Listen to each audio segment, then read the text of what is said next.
পিহুকে নিয়ে জাবরুল, সুমা আর সোনালি বিল্ডিং এর ভিতরে প্রবেশ করে লিফটে উঠে সোজা 5 তলায় নিয়ে চলে এলো। এরপর লিফট থেকে বের হয়ে হাতের ডান পাশের রাস্তা ধরে হাঁটতে হাঁটতে একেবারে শেষ মাথায় থাকা ফ্ল্যাটটির দরজার সামনে এসে সেখানে দাঁড়িয়ে কড়া নাড়ল। সঙ্গে সঙ্গে ফ্ল্যাটটির দরজা খুলে গেল। ওদের সম্মুখে চৌকাঠের উপরে হাসি মুখে দাঁড়িয়ে আছেন জাবরুলের অফিসের ম্যানেজার কাশেম সাহেব। প্রায় 50 বছর বয়সী কাশেমের বর্ণ বিদঘুটে কালো রঙের, নাকটা অনেকটা বোচা, চোখের আকৃতি ছোট ও ভিতরটা কেমন যেন লালচে মতো। মাথার 3 ভাগে 1 অংশ জুড়েও চুলের ছিটে ফোটা নেই। উপরে ও নিচ ভাগের দাঁতগুলো বের করে হাসার ফলে তার হলদেটে বর্ণের দাঁতগুলো স্পষ্ট দেখা যাচ্ছে। উচ্চতা খুব জোর 5 ফুট হবে। স্বাস্থ্য অনেক। একটা খয়েরি রঙের শার্ট আর কালচে রঙের প্যান্ট পরেছেন কাশেম। বুড়িটা অনেকটা সামনের দিকে বাড়ানো হওয়ায় সেখানের শার্টের বুতামগুলো মনে হচ্ছে খুব জোরপূর্বক আটকে আছে। একটু বেশি নড়চড় হলে বুতামগুলোর সেলাই ছুটে যাবে। জাবরুল হাসি মুখে বললেন, উনিই হলেন আমাদের অফিসের ম্যানেজার কাশেম স্যার। ওনার সাথে পিহুর বিয়ে ঠিক করেছি আমি। সুমা আর সোনালি কাশেমের দিকে কেমন যেন নজরে তাকিয়ে আছে। জোরপূর্বক হাসার চেষ্টা করছে ওরা। পিহুর দৃষ্টি পুরোপুরি নিচের দিকে স্থির। অনুভূতি শূন্য জীবিত লাশের মতো দাঁড়িয়ে আছে যেন পিহু। সুমা পিহুর থুতনি ছুঁইয়ে বললেন, এই হলো আমাদের মেয়ে, আপনার হবু বউ প্রহেলিকা পিহু। বয়স মাত্র 20 পেরিয়েছে। বাড়ি মিষ্টি আমাদের মেয়ে, ঘরে সব কাজ পারে। সোনালি মুখ বাঁকিয়ে মনে মনে বলল, এই 50 বছরের বুড়োর সামনে বয়স কমিয়ে আর কত কুচি বানাবে মা এই অপয়াটাকে। ডং দেখলে বাঁচি না। কাশেম লোভনীয় নজরে পিহুর উপর থেকে নিচ পর্যন্ত একবার দেখে নিলেন। পরপরে নিজের দৃষ্টি সংযত করে কাশেম বললেন, ভিতরে আসেন আপনারা। অনেকক্ষণ থেকে কাজী সাহেবকে নিয়ে অপেক্ষা করতেছি আমরা শুভ কাজে অতি দ্রুত শেষ করার জন্য। অতঃপর জাবরুল সহ সোনা সোনালী পিহুকে নিয়ে ফ্ল্যাটের ভিতরে প্রবেশ করলেন। কাশেম ফ্ল্যাটের মূল দরজা ভিতর থেকে আটকে দিলেন। ফ্ল্যাটের ভিতরে ড্রয়িং রুমে সোফায় পূর্ব থেকেই বসেছিলেন একজন 60 ঊর্ধ্ব বয়সে সাদা পাঞ্জাবি পরিহিত কাজী সাহেব। ও কাশেমের বয়সী বলা যায় এমন আরো দুজন পুরুষ। পিহুর পরনে একটা হালকা রঙের 3 পিস রয়েছে। ওড়নাটা দিয়ে শরীরের উপরি অংশ ভালোভাবে ঢাকা রয়েছে। চুলগুলো হাত খোপা করে রাখা। পিহুর 2 হাতের মারের ক্ষতগুলো ঢাকতে সুমা পিহুর 2 হাত ওর ওড়নার নিচে ঢুকিয়ে রেখেছেন। পিহুর 2 গালই স্বাভাবিকের তুলনায় লালচে হয়ে আছে। জাবরুলের শক্ত হাতের থাপ্পড়গুলোর দাগ ওর শরীরের বর্ণ ঢাকতে সফল হয়নি। কাশেমের হাতের পাশে বসা সে অন্য 2 ব্যক্তির মাঝে একজন বললেন, কনের জন্য যে বেনারসিটা কিনলা কাশেম ভাই, সেইটা পরায় আনতে বলো কনেকে। তারপর না হয় বিয়ের কাজ শুরু করা হবে। কাশেম কিছু বলতে নিবে তার আগে জাবরুল বললেন, এমনিতেও আমাদের আসতে অনেক দেরি হয়ে গিয়েছে। এখন যদি কনেকে সাজাতে পাঠানো হয় তাহলে উপরোক্ত আরো সময় নষ্ট হবে। শুভ কাজে এত দেরি করা ঠিক না। বিয়েটা হয়ে যাক, তারপর যত সময় নিয়ে সাজানো হবে। কাশেম এবার বললেন, আপনি ঠিক বলেছেন, সেটাই করা হোক। আগে বিয়ে পরে সাজ। কাজী সাহেব, আপনি বিয়ের কার্যক্রম শুরু করুন। কাশেমের কথা অনুযায়ী কাজী বিয়ের কার্যক্রম শুরু করলেন। কাজী সাহেব প্রথমে কাশেমকে কবুল বলার জন্য বললে কাশেম কোনরূপ সময় না নিয়ে পরপর 3 বার কবুল বললেন। এবার কাজী যথা নিয়মে পিহুকে কবুল বলার জন্য বললেন, কিন্তু পিহু পুরোপুরি নীরব হয়ে আছে, দৃষ্টি আগের মতোই নিচের দিকে স্থির। পিহুর শ্যামবর্ণের 2 গাল ওর নীরব চোখের জলে ভিজে যাচ্ছে একটু পরপর। সারফারাজ ওর প্রাইভেট হেলিকপ্টারটা জাবরুল যেই বিল্ডিং এর একটা ফ্ল্যাটে পিহুকে নিয়ে এসেছে কাশেমের সঙ্গে জোরপূর্বক বিয়ে দেওয়ার জন্য, সেই বিল্ডিং এর ছাদে ল্যান্ড করতে বললেন পাইলটকে। হেলিকপ্টারটি ল্যান্ড করার পর সারফারাজ আর আহাদ দুজনেই হেলিকপ্টার থেকে নিচে নামলো। আহাদ ছুটে ছাদের কর্নারে গিয়ে নিচে তাকালো।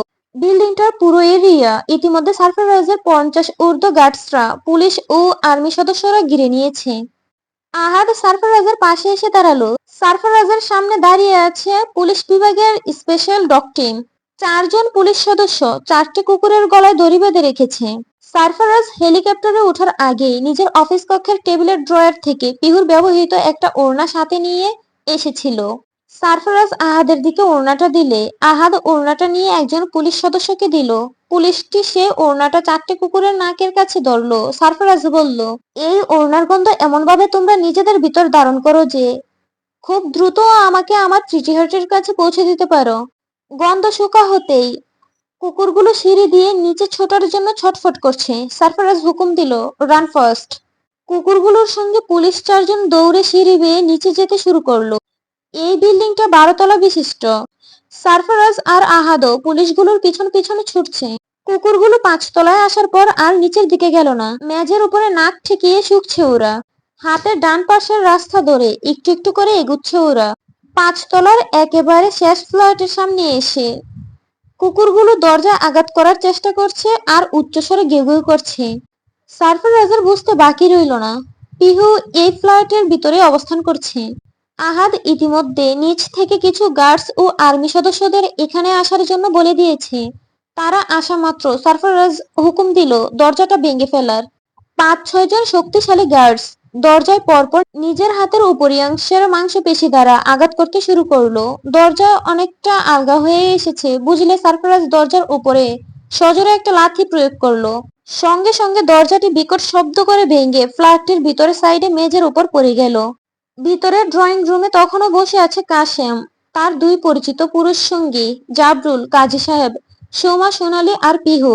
কাজী সাহেব ব্যতীত বাকি পুরুষ 4 জন বসা থেকে উঠে দাঁড়ালেন। সকলের দৃষ্টি দরজার বাহিরের দিকে স্থির। সারফারাজ ও আহাদ সহ কয়েকজন বন্দুকধারী বিশাল দেহী অধিকারী কালো পোশাক পরিহিত গার্ডস ফ্ল্যাটের ভিতরে প্রবেশ করলো। সারফারাজকে দেখা মাত্র সোমা আর সোনালীর ভয়ে কলিজার পানি শুকিয়ে গিয়েছে যেন। আতঙ্কের ঘাম ওদের দুজনের কপাল বেয়ে গড়িয়ে পড়ছে নিচে। পিহু এখনো অনুভূতি শূন্যহীন ভাবে বসে আছে সোফায়, চোখ তুলে তাকাচ্ছে না সে সামনে। কাশেম ও তার 2 পুরুষ সঙ্গী তো অত্যন্ত অবাক এমন ঘটনার জন্য। এই প্রথম জাবরুল আর সারফারাজ মুখোমুখি দাঁড়িয়েছে। জাবরুল ভাবেনি এত তাড়াতাড়ি সারফারাজ তাদের খুঁজে বের করতে সক্ষম হবে। সারফারাজ রাগে লালচে বর্ণ ধারণ করা মুখশ্রী নিয়ে ড্রয়িং রুমে অবস্থান করা প্রতিটি ব্যক্তির উপর চোখ ভুলালো। কাশেম নিজ স্থান থেকে সরে সারফারাজের দিকে এগিয়ে আস্তে আস্তে বললেন, এই কে আপনি? একটা ভদ্র পরিবেশে এসে এমন গুন্ডামি করছেন কেন, হ্যাঁ?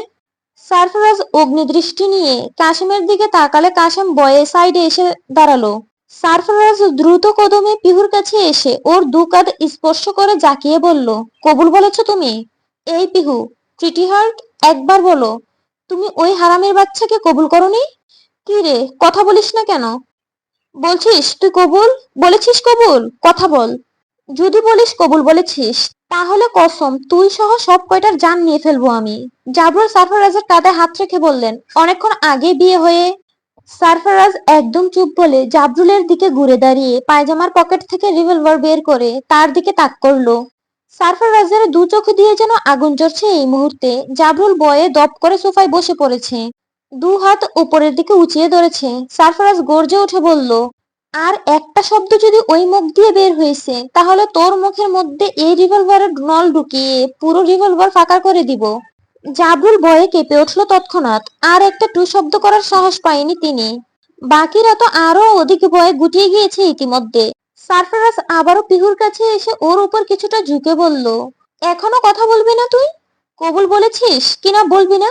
পিহু কোনো প্রত্যুত্তর করল না দেখে সারফারাজ সঙ্গে সঙ্গে জাবরুলের বাম পায়ের হাঁটুর নিচের অংশে গুলি করলো। পিহু এবার কেঁপে উঠল। জাবরুল ব্যথায় আর্তনাদ করে উঠল। সোমা জাবরুলকে বলল, কসমটা উঠায় নাও তুমি পিহুর উপর থেকে, নয়তো এমপি সাহেবের হাতেই সবাইকে মরতে হবে। কসম শব্দটা শোনা মাত্র সারফারাজ পিহুর নীরবতার কারণ বুঝতে পারলো। পিহুর পাথরের ন্যায় অনুভূতি শূন্য হয়ে বসে থাকার কারণ বুঝতে পারলো। জাবরুল কসম তখনও উঠালো না দেখে সারফারাজ এবার সোমার পায়েও গুলি করলো, এরপর সোনালিরও। সোনালি আম্মাগো বলে চিল্লিয়ে উঠলো। যন্ত্রণায় গুলির আঘাত কাবু প্রায় ওরা 3 জনই। সারফারাজ এবার আরেকবার গুলি করলো জাবরুলের আরেক পায়ে। যেই না সারফারাজ সোমার দিকে আরেকবার গুলি তাক করলো অমনি জাবরুল পিহুকে উদ্দেশ্য করে বললেন, উঠাইলাম উঠাইলাম আমি কসম। পিহুরে, তোরে দেওয়া কসমটা আমি উঠাইছি, সত্যিটা বলে দে তুই ওনারে। পিহু সঙ্গে সঙ্গে বসা থেকে উঠে ঝাঁপিয়ে পড়লো ওর এমপি সাহেবের বুকের মধ্যে। এত সময় চেপে রাখা কান্নারা এবার বাঁধহীন ভাবে বেরিয়ে এলো। পিহু হু হু করে কাঁদতে কাঁদতে বলল, আমি বলিনি কবুল এমপি সাহেব, আমি কাউকে স্বামী রূপে গ্রহণ করিনি। বলিনি কবুল, বলিনি।